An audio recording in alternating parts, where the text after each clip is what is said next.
नमस्कार दोस्तों देखिए ये हमारा CH 341 वाला जो प्रोग्रामर है, ठीक है। CH 341, ठीक है। अभी तक हमने RTL ऐप पे देखा था दोस्तों, ठीक है। ये देखिए सॉकेट भी इसके अंदर इस तरह से फिट हो जाता है, ठीक है। इसको फिट करने के लिए क्या दोस्तों, हम जैसे हमारा प्रोग्रामर RTL था, ऐप को दिखा देता हूँ मैं। सेम उसी तरह से इसके अंदर भी है, कुछ इसमें डिफरेंट नहीं है। ये जो सॉकेट बना हुआ है, ठीक है, ये भी सॉकेट देखिए इस तरह से।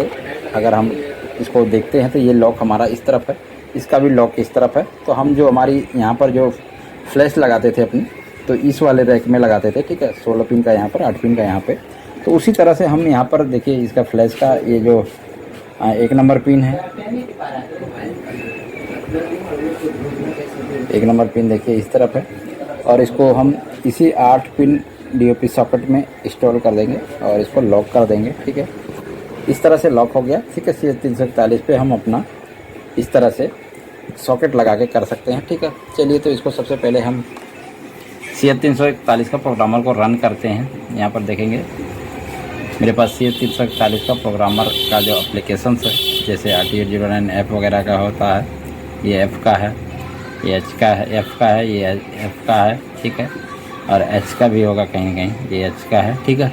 उसी तरह से CH 341 का ये जो प्रोग्रामर है, इसको हम रन कर लेते हैं, ठीक है। रन हो गया, इसको बड़ा भी कर सकते हैं यहाँ से, ठीक है।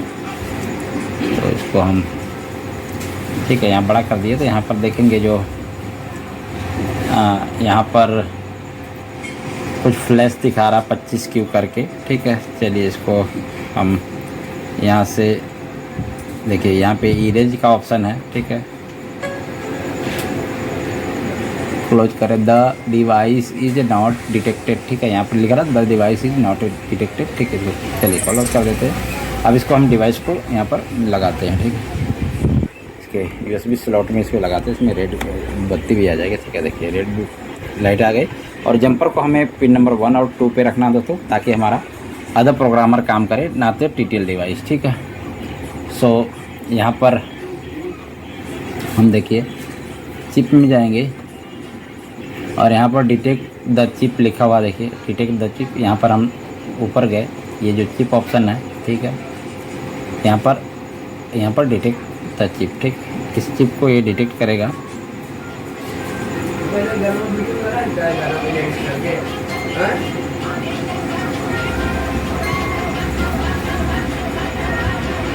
ठीक है, चलिए ये चिप को डिटेक्ट कर लिया। यहाँ पर देखिए 32 बिट और फ्लैश 24 सीरीज की यहाँ पर फ्लैश लगी हुई है, ठीक है। वो इसमें डिटेक्ट कर लिया। अब यहाँ पर देखिए, यहाँ पर ओपन फाइल यहाँ भी है, ओपन फाइल यहाँ भी है दोस्तों, ठीक है। ये हम यहाँ से भी फाइल को ओपन कर सकते हैं, या ओपन नहीं करेंगे। अभी देखिए इसके अंदर क्या क्या ऑप्शन है। First open file, second save buffer data, file buffer में सेव कर सकते हैं। रीड डाटा फ्रॉम चिप, ठीक है। चिप के अंदर जो डाटा है उसको रीड कर सकते हैं। राइट चिप डाटा यहाँ पे है। यहाँ पर इरेज चिप कर सकते हैं। यहाँ पे verify chip data and window data, ठीक है। और इसके बाद यहाँ पे लास्ट में जो है बाइट पर लाइन, ठीक है। और यहाँ पर अबाउट प्रोग्राम, ठीक है। चलिए अभी हमें क्या करना, तो सबसे पहले हम देखते हैं भाई हमारी चिप अगर यहाँ पर सेलेक्ट हो चुकी है तो हम क्या करेंगे इसके अंदर। सबसे पहले तो देखते हैं रीड चिप कहाँ पे है। रीड डाटा चिप यहाँ पर लिख के आ रहा है, ठीक है। इसको इस पर क्लिक करेंगे, देखते हैं हमारा प्रोग्रामर रीड करता है। देखिए हमारे पास wait for the process in the process is in progress, ठीक है। तो यहाँ पर देखो रीड डाटा जो है ये रीड होने लगा दोस्तों। इसके अंदर जो डाटा है वो रीड हो रहा है, ठीक है। रीड हो रहा था। इधर वाला देखिए, इधर वाली बत्ती भी हमारी जो है वो जल चुकी है, ठीक है। अभी रेड जल रही थी, ठीक है। चलिए देखते हैं ये रीड होने के बाद इसमें क्या इन्फॉर्मेशन आता है।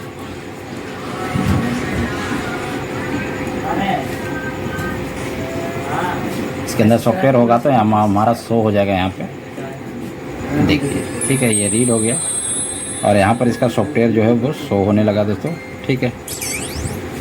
यहाँ पर जो सॉफ्टवेयर है इसका, ये देखिए इसके अंदर सॉफ्टवेयर है। ये रीड टोटल इसके अंदर आ चुका है, ठीक है। ये रीड हो गया है। रीड करने के बाद ये सेव का ऑप्शन है, हम कहीं सेव इसको कर सकते हैं। Save verify chip data with window और erase chip, write chip, read chip और save buffer data to file. ठीक है, ये देखिए save buffer to data to file. देखिए इस पर क्या आता है। अब अगर हम इसे सेव करते हैं तो ठीक है,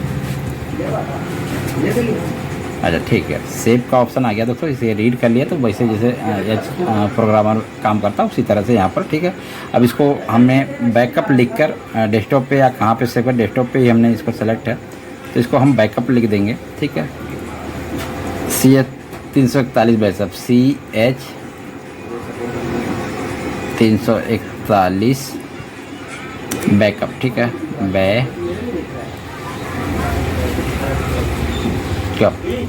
ठीक है, CH341 बैकअप लिख के इसको सेव कर देते हैं। ठीक है, ठीक है, ये सेव हो गया। अब बैक चलते हैं यहाँ से।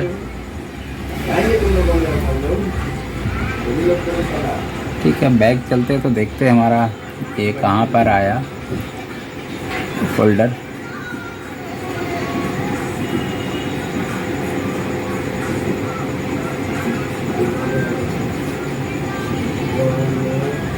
Flash tool 50।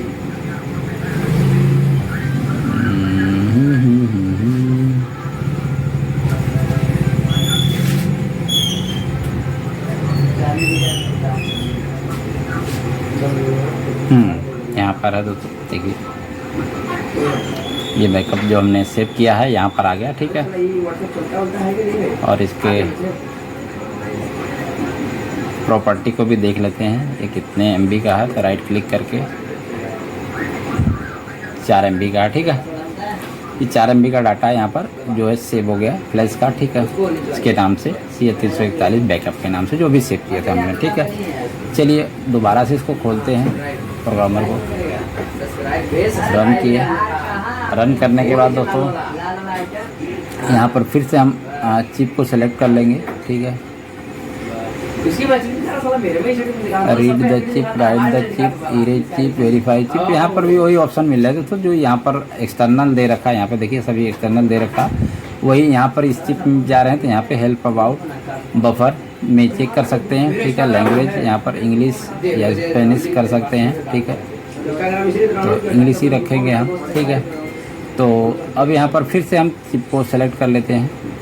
सेलेक्ट चिप हमें करना ही पड़ेगा दोस्तों जब करेंगे। ठीक, चिप सेलेक्ट हो गई, यहाँ पर नंबर्स आ गए, यहाँ पर वो भी आ गया। ठीक है, तो चलिए अब इसको क्या करेंगे, हम इरेज करेंगे दोस्तों। ठीक है, इस चिप को इरेज कर देते हैं यहीं पे जाके, इसमें इरेज चिप। ठीक है, देखते हैं इरेज पे दबा दिए तो क्या कहता है, बफर इज एम्प्टी। ठीक है,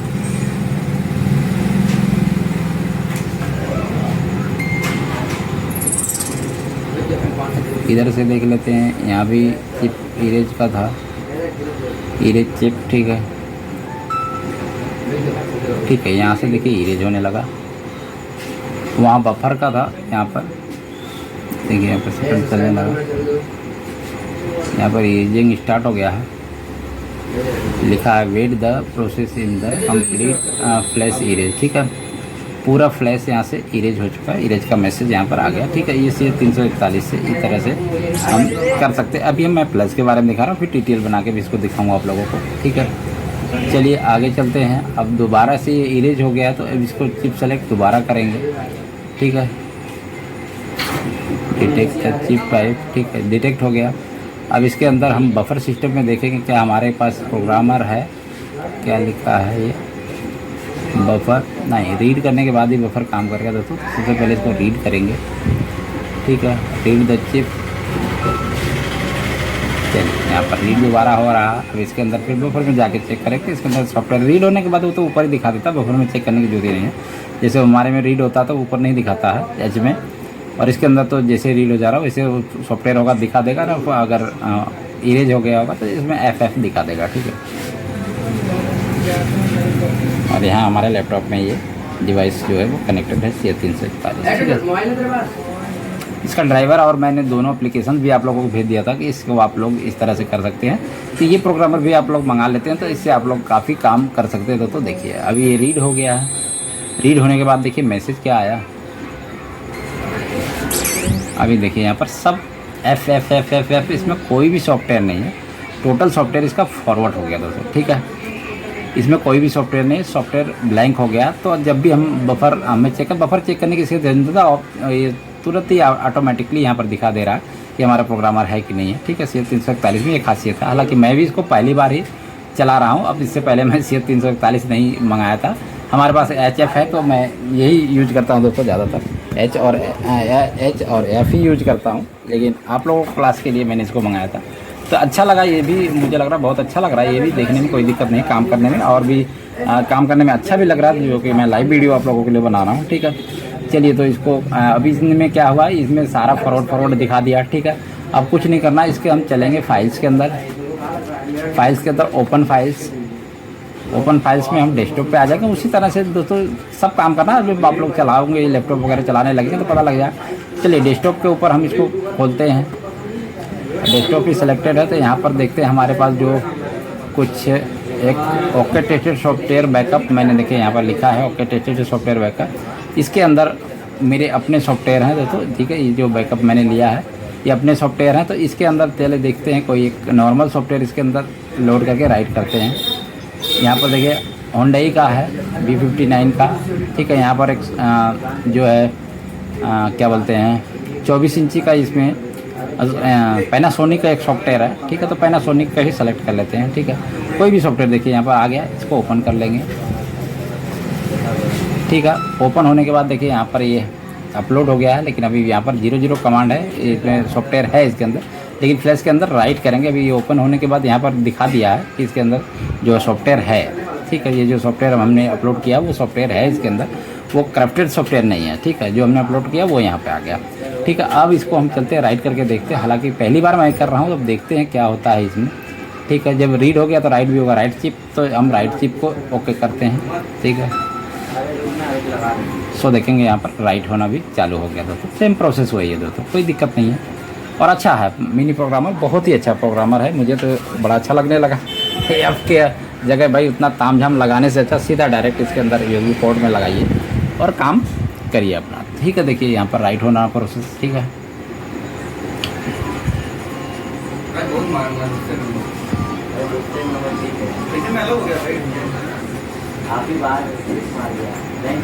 कोई चीज़ वैसा मोस्टली कॉस्टली नहीं होता दोस्तों, बस हमें क्या है चलाना आना चाहिए। हमें लैपटॉप पे आकर इसको काम करेंगे, जब प्रैक्टिकल करेंगे ना, तो सभी चीज़ें क्या है बहुत ही आसान लगने लगती है। देखो, प्रैक्टिकल ही सबसे बड़ा हम लोग का जो ज्ञान है वो प्रैक्टिकल ज्ञान है। हम प्रैक्टिकल जितना ज़्यादा करेंगे, मैं आप लोगों के लिए प्रैक्टिकल कर रहा हूँ तो मैं अपने लिए खुद भी कर रहा हूँ, ऐसा नहीं कि मैं बहुत बड़ा सिखा सखाया हूँ कुछ कर रहा हूँ। तो मैं ये जो लाइव प्रैक्टिस कर रहा हूँ आप ही लोग के लिए कर रहा हूँ। पहले मैंने इसको प्रोग्रामर को अभी फर्स्ट बार इंस्टॉल किया, फर्स्ट बार ही चला रहा हूँ। तो अभी देखिए इसको चलाने का आइडिया मुझे नहीं था, लेकिन यहाँ पर देखकर इसके एप्लीकेशंस के अंदर क्या क्या कीज हैं, उस की को देखकर हम लोग इसको चला रहे हैं। ATS जैसे है, GKC है, वो भी मैंने कभी नहीं चलाया, लेकिन उसके अंदर की जो होती है, की को देखकर हम ऑटोमेटिकली इसमें फाइंड आउट कर सकते हैं। यहाँ पर देखिए फाइल दिया ही है, ऊपर फाइल है, चिप है, हेल्प है, बफर है, यहाँ पे शॉर्टकट इसके खुद ही दे रखे हैं। ये सब शॉर्टकट हैं, इसके शॉर्टकट की भी है, यहाँ पे शॉर्टकट भी यूज कर सकते हैं, यहाँ पे चिप में जाकर यहाँ पे कर सकते हैं, ठीक। चलिए, तो ये देखिए यहाँ पर राइट हो रहा है और ऑफलाइन है। हालांकि मुझे लग रहा है कि थोड़ा सा ये H के मुकाबले थोड़ा स्लो है, क्योंकि HF के मुकाबले थोड़ा स्लो है। HF जो है अब तक इसको राइट कर देता है, ठीक है। इतना समय HF नहीं लेता है, और इसमें थोड़ा सा समय लग रहा है दोस्तों, लेकिन कीमत में भी बहुत फ़र्क है दोस्तों। 250-300 और जहाँ 3000 है तो 10 गुना इसका प्राइस भी है, लेकिन काम परफेक्ट है। इससे भी हम अपने सॉफ्टवेयर का काम कर सकते हैं आराम से, कोई दोस्तों नहीं, ठीक है। चलिए, दोस्तों ने CF341 नहीं लिया है वो परचेज कर लें। परचेज करने के बाद उसके ड्राइवर और इसका एप्लीकेशंस हमारे ओके टेस्टेड सॉफ्टवेयर ग्रुप में पड़ा हुआ, वहाँ से आप लोग कर सकते हैं डाउनलोड करके। आप लोग इस एप्लीकेशन को रन करके आप इससे काम कर सकते हैं आराम से, ठीक है। हालांकि ये मिनी प्रोग्रामर है और बहुत ही अच्छा आप लोगों के लिए जिनके पास बड़े प्रोग्रामर नहीं है, ठीक है। इससे भी काफ़ी कुछ हद तक हम स्मार्ट के भी काम कर सकते हैं दोस्तों, वो भी आप लोगों को प्रैक्टिकल करके मैं दिखाऊंगा, ठीक है। पास CF341 पे था तो मैं सोचा कि आज वीडियो बना देता हूँ CF341 पे, ठीक है। हालांकि टाइम नहीं मिलता दोस्तों, टाइम नहीं मिलता तो मैं क्लास अपलोड नहीं कर पाता हूँ। काम का जो बोझा है वो थोड़ा सा ज़्यादा हो जाता अपने पास, तो उसमें क्लास भी देखनी है और सब कुछ देखना है। काम भी देखना है, तो मैं समय निकाल कर मैं आप लोगों के लिए वीडियो बना रहा हूँ, ठीक है। चलिए, जैसे ही ये पूरा राइट हो जाएगा उसके बाद यहाँ पर जो ऑटोमेटिकली ये शो हो जाएगा, ठीक है। वैसे तो इस पर जो लोड हुई है फाइल उसमें शो हो रहा है कि उसमें सॉफ्टवेयर है, ठीक है। अभी जो ब्लैंक चिप हो गई थी, ठीक है, उसको हम दोबारा से निकाल के फिर लगा के देखेंगे कि जो ब्लैंक हो गई थी उसको रीड करने के बाद जो है वो उसमें सॉफ्टवेयर आ रहा है, ठीक है। यहाँ पर देखिए आवाज़ भी बड़ा प्यारा लग रहा है इसका दोस्तों, साउंड्स कितना अच्छा लग रहा है, ठीक है। बर्ड जैसा साउंड्स है, ठीक है, अच्छा लगा, ठीक है। चलिए इसको कैंसिल करते हैं, ठीक है। प्रोग्रामर को कैंसिल कर दिए हम। यहाँ पर जो लाइट है दोस्तों एक बंद हो जाती है, एक रहती है। जब यहाँ रीड राइट टाइम होता है तो दूसरी जलती है, ठीक है। चलिए दोबारा देखते हैं, फिर से इस एप्लीकेशन को खोलते हैं,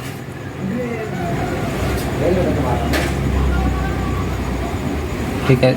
CH 341 एप्लीकेशन को दोबारा रन करते हैं। रन हो गया दोस्तों। इसको बड़ा करना चाहते हैं यहाँ से बड़ा भी कर सकते हैं, तो ठीक है, यहाँ से बड़ा कर सकते हैं, ठीक है, बड़ा हो गया। तो यहाँ पर हम फिर चिप सेलेक्ट में जाएंगे, डिटेक्ट चिप, ठीक है दोस्तों, डिटेक्ट हो गया। फिर रीड पे जाएंगे, डाटा रीड करने के बाद हम इसमें देखिए अभी यहाँ पर लाइट जो है वो सिंगल जल रही है। यहाँ पर क्लिक करूँगा मैं, देखिए जब रीड या राइट होने लगेगा तो ये वाली जो रेड है येलो लाइट है ये जल गई दोस्तों, ठीक है। यहाँ पर देखिए डाटा रीड होने में हालांकि कम समय रहता है, राइट होने में थोड़ा सा ज़्यादा लग रहा है, ठीक है। रीड होने के बाद यहाँ पर जो भी ब्लैंक मैंने करके दिखाया था फॉरवर्ड आ रहा था, अभी इसमें हमने कॉपी कर दिया, राइट कर दिया ना, तो रीड राइट करने का जो प्रोसेस है वो हो रहा, ठीक है। इसके अंदर ये नॉर्मल सॉफ्टवेयर नॉर्मल टीवीओ के लिए जो हम SOP अडाप्टर में लगा कर सीधा करते हैं वो है दोस्तों, ठीक है।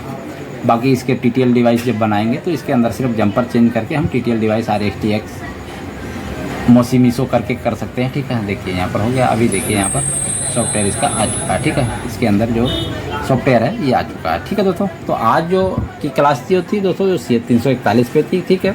और CH 341 पे और भी प्रोग्राम दिखाएंगे, काम करके दिखाएंगे। लेकिन उससे पहले क्या है दोस्तों, हम थोड़ा सा जैसे हमारा बोर्ड है दिखा देते, कौन सा, ये CB338 का, इसका हमने जो डंप बैकअप है वो लिया था 4GB 8GB का, ठीक है। उसके बाद हमारा 801 का जो बोर्ड है इसके भी बैकअप लेंगे। इसको हम JTAG के द्वारा लेंगे दोस्तों, ठीक है। डंप के द्वारा हमने ले लिया, JTAG के द्वारा लेंगे। डंप बैकअप हमारे पास हो गया। JTAG का जब लेंगे, JTAG लेने के बाद क्या करेंगे, इसके पूरे डाटा को जो हमारा EMC का पूरा डाटा है इसको इरेज कर देंगे, बोर्ड डेड कर देंगे, रेड इंडिकेटर पे आ जाएगा। फिर रेड इंडिकेटर पे आने के बाद इसमें किस तरह से हम M boot या boot 1 boot 2 का एरिया राइट करके फिर ड्राइव से हम किस तरह से इसको अपग्रेड करेंगे कम समय में, वो सभी चीज़ें मेथड दिखाया जाएगा। तो इतने ही इस बोर्ड के अंदर बहुत ज़्यादा है तौबा नहीं है दोस्तों। बस स्मार्ट बोर्ड को हमें समझने की ज़रूरत है कि स्मार्ट बोर्ड एक्चुअल में काम किस तरह से करता है, बस उसको हमें समझने की ज़रूरत है। ज़्यादा इसमें तामझाम नहीं है, बस समझने का हेर फेर है, बहुत आसानी से कर सकते हैं। मैं भी कोई बहुत परफेक्ट किसी ट्रेनर से मैं बहुत चीज़ें इसमें नहीं सॉफ्टवेयर के बारे में सीखा हूँ दोस्तों, लेकिन अपना प्रैक्टिकल है, प्रैक्टिकल अनुभव है, प्रैक्टिकल आप लोग करेंगे तो काफ़ी कुछ सीख जाएंगे, इसमें कोई दो राय नहीं है दोस्तों, ठीक है। तो चलिए इसको हम CH 341 को डिसकनेक्टेड कर लेते हैं दोस्तों, ठीक है। अगली क्लास के लिए आप लोग तैयार रहिए, अगली क्लास को भी हम देखेंगे, एक अलग चीज़ पे आप लोगों को देंगे, ठीक है। ये इसको बैकअप निकाल के JTAG के द्वारा, ताकि उसके बाद हमारे पास जब भी इसके किसी भी डाटा को हम इरेज करेंगे दोस्तों, चाहे इसके डाटा को इरेज करें चाहे उसके डाटा को, हमारे पास क्या है JTAG बैकअप, यानी कि EMC का जो बैकअप हो हमारे पास 100% ओके टेस्टेड होना चाहिए। क्योंकि जब उसको इरेज कर देंगे तो हमारे पास अगर मैन्युफैक्चरर फाइल यानी कि M boot फाइल नहीं मिल रही है, ठीक है, M boot फाइल मिलेगी तो बूट लोडर से डाल सकते हैं, फ्लैश टूल से डाल सकते हैं, ठीक है। बहुत से टूल्स आते हैं उनके माध्यम से डाल सकते हैं। अगर हमारे पास बैकअप नहीं रहेगा तो पता लगा हमें बूट फाइल नहीं मिली, M boot फाइल नहीं मिली, बूट लोडर से नहीं डाल सकते, तो हम सीधा उसको JTAG करके वापस उसी पे से रन कर सकते हैं, ठीक है। तो उसमें सारी चीज़ें मैं बताऊंगा आप लोगों को किस तरह काम होता है। तो आप लोग को जो सॉफ्टवेयर के लेकर डाउट्स हैं वो सब खत्म हो जाएगा, आप लोग परफेक्ट काम कर पाएंगे दोस्तों, ठीक है। Thank you so much.